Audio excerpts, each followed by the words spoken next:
Action. Oh, sana na. Lights. Ito na eh. Ayan. Okay. Okay, tahimik. Konting tahimik. Hmm. Bob, kumusta? Ako, okay lang. Ah, kahit masakit, tinitiis ko kasi kailangan eh. Tsaka diba, sabi mo, kailangan lumaban.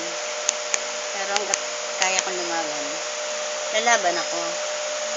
Kaya lang, minsan may mga time na sumusuko din ako. Kasi syempre, tao lang. Minsan may mga time din na nagtatanong din ako sa Diyos, bakit nangyayari ng ganito. Bagamat hindi natin naiintindihan ang lahat, pero ang lahat naman pala sa Panginoon, meron siyang kapamaraanan bawat isa sa atin.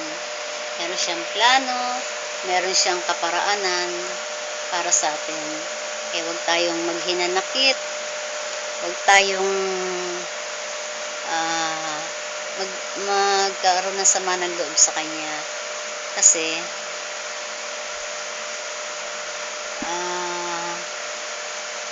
plano niya yan sa atin eh. Kaya niya yung ginagawa para lalo natin siyang makilala. Kaya tandaan mo, anumang problema dumating sa'yo, anumang problema dumating sa buhay mo, huwag kang maghihinanakit sa Panginoon. Dapat lagi kang magpasalamat sa Bible. Lagi kang magalak. Maging magalak palagi kang magdasal. Yan ang sabi sa Bible. At saka ang sabi sa Bible, hindi Kanya pababayaan ni iiwanan man. Pangako yan ni Lord sa atin. Mawala man ako dito, at least sigurado na ako na nandun siya. At least kasama ko siya. Pero hanggat maaari, ayoko sana kasi mas gusto kong kasama ang pamilya ko. Okay lang naman kahit ganun kami, kahit na nag-aaway-away, mga anak ko, asawa ko, gusto ko pa rin kaming mabuo. Tsaka gusto ko pa rin mabuhay para sa kanila dahil gusto ko pa silang akayin. Gusto kong akayin ng kanilang kaluluwa palapit sa Panginoon. Pati ang mga kapatid ko, tsaka yung mga kapitbahay ko, yung maraming tao. Hindi lang para sa akin. Kaya hiling ko sa Panginoon, gusto ko dugtungan niya pa ang buhay ko para marami akong taong maakay. Pero kung hanggang dun lang ibibigay niya sa akin, okay lang. Tatanggapin ko yon kasi yun ang kalooban niya eh. Yun ang kalooban niya, tsaka ang plano niya sa akin, wala dito, kundi na doon sa itaas. Malay mo, kung buhayin man nila uli, ang gagawin ko, magtuturo uli ako ng mga bata, mag-Bible study uli kami. At gusto kong gumaganap ang ministry namin dito sa Floodway. Hindi lang dito sa Floodway. Kasi gusto kong baguhin ang buhay ng mga bata dito, ng mga kabataan, tsaka ng mga matatanda. Para habang wala pa ang Panginoon, nakahanda na sila. Yan ang gusto kong mangyari sana kung ipagkakaloob sa akin ng Panginoon. Kaya huwag kang mag-alala. Kayang-kaya ko pa to. Bagamat masakit araw-araw, sa totoo lang, masakit pero tinitiis ko. Kasi sabi ko, gusto ko pa kayong makasama eh. Kahit na hindi tayo nakakapag-usap dahil hindi ako makatayo, lagi kang nasa isip ko.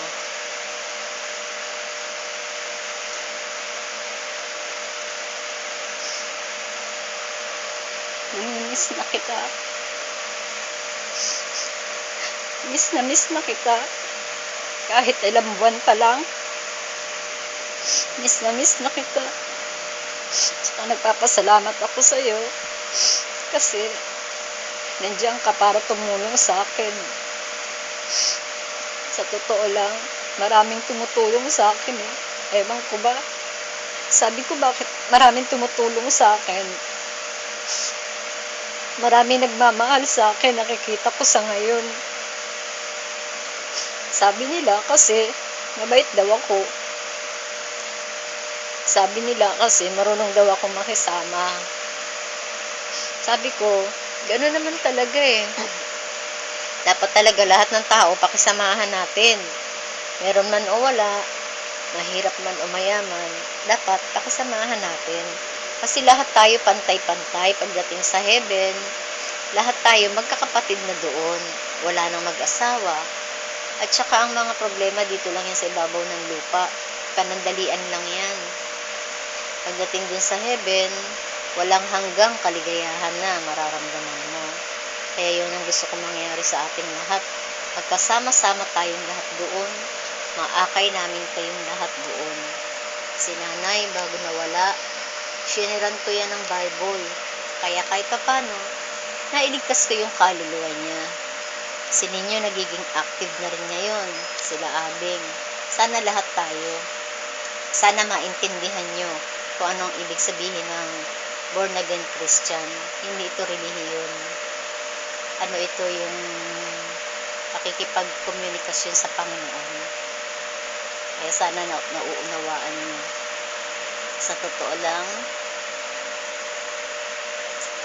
kahit hirap na hirap ako, alam ko, mga anak ko, kahit na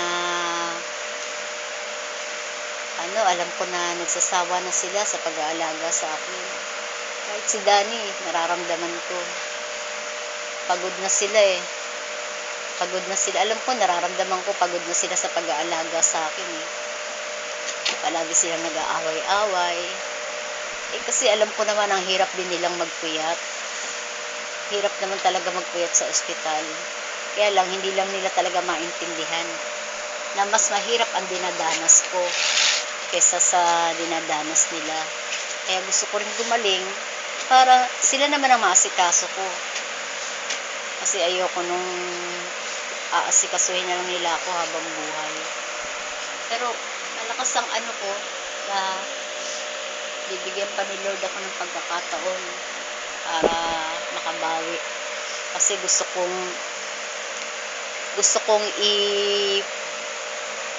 pangalandakan ng pangalan niya. Gusto kong i-share sa buong mundo ang karangalan niya. Yan ang gusto kong mangyari, mag-glorify ang Panginoon sa aking buhay, sa mga nangyayaring ito. Sabi ko nga dati, nag-testimony ako, mas gusto ko ako ang nasasaktan. Lahat, ibigay na lang lahat ng kasakit sa akin. Wag lang sa inyong lahat. Dahil kakayanin ko lahat ito. Siguro, ito na yon, binigay nga ni Lord.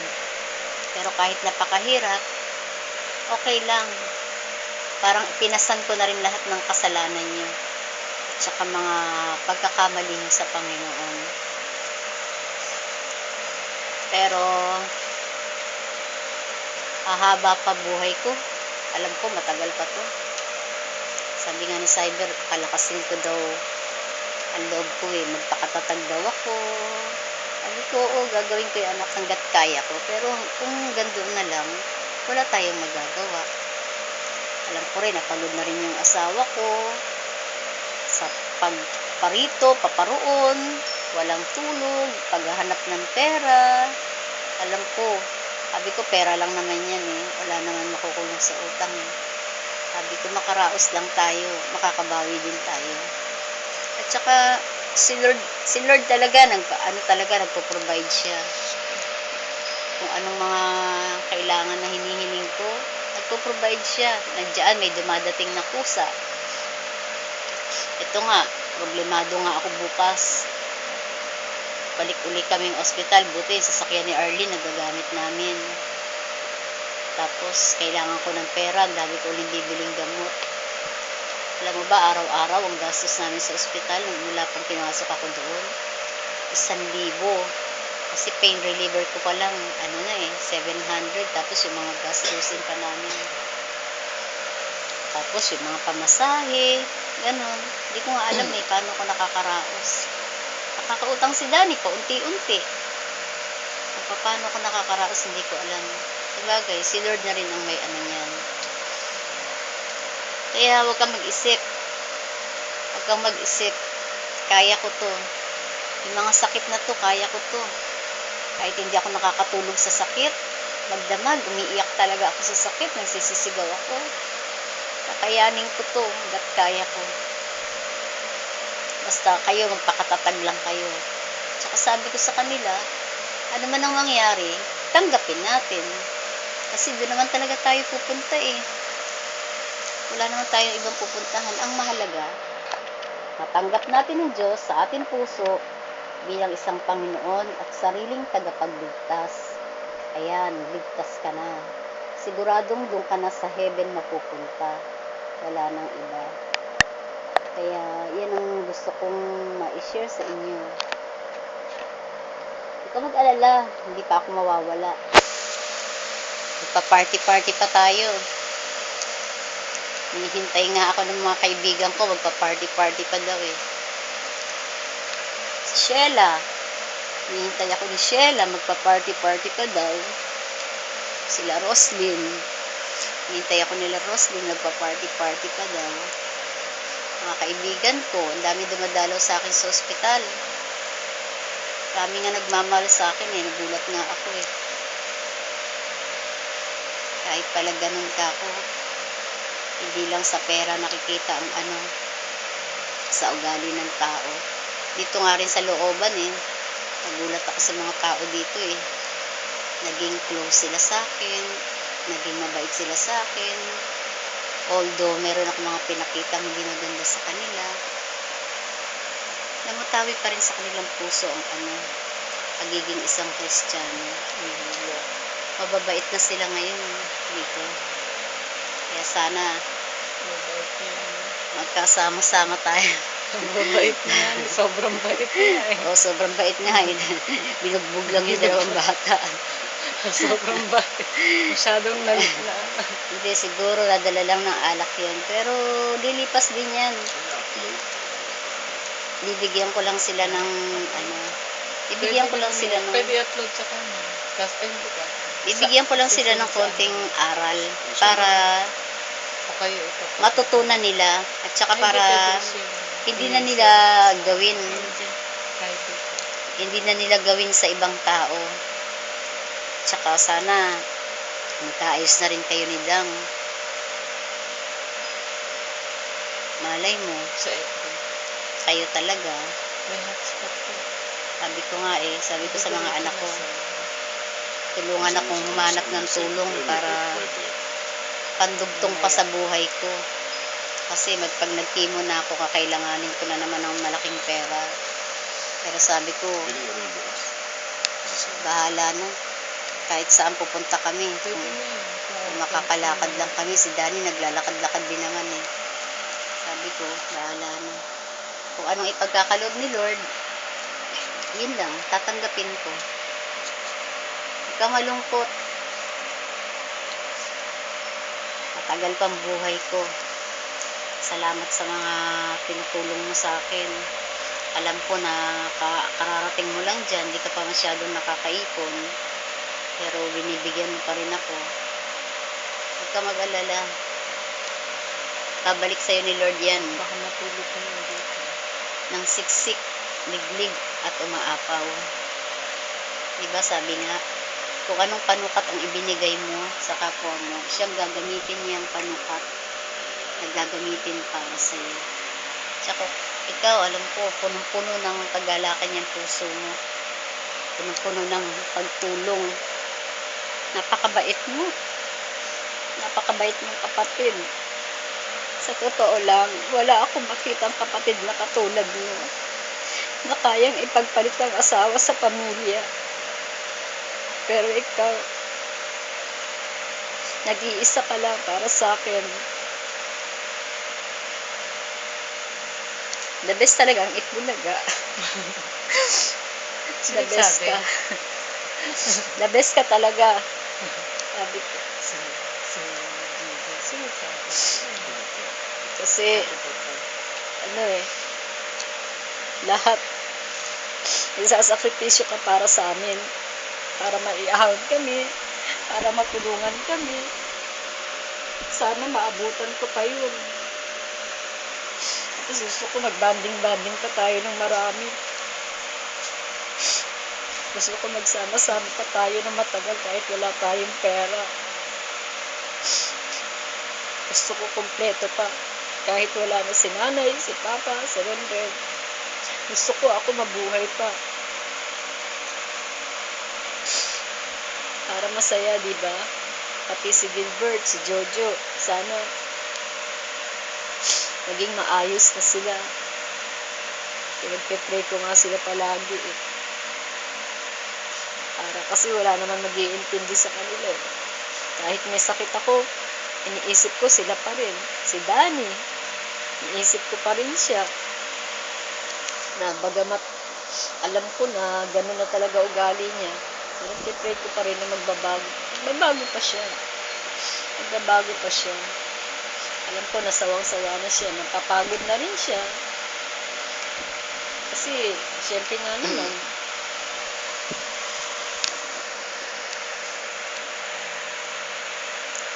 pero, hindi.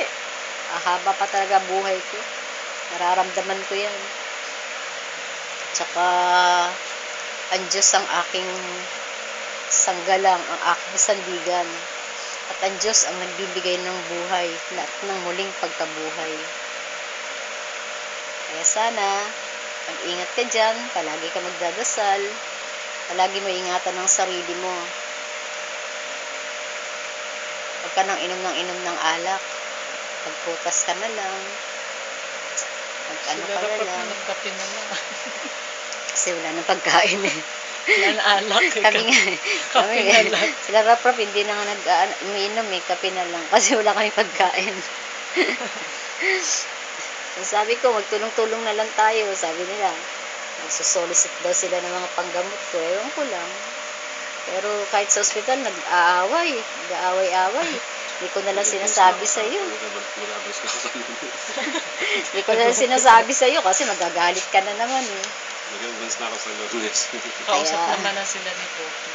Kaya sabi ko, bahala na kayo. Eh, alam naman nila na ganito sitwasyon ko eh.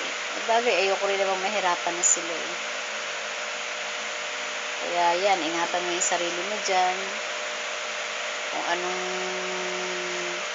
naguguluhan man kayo sa buhay, basahin mo yung James 1:5.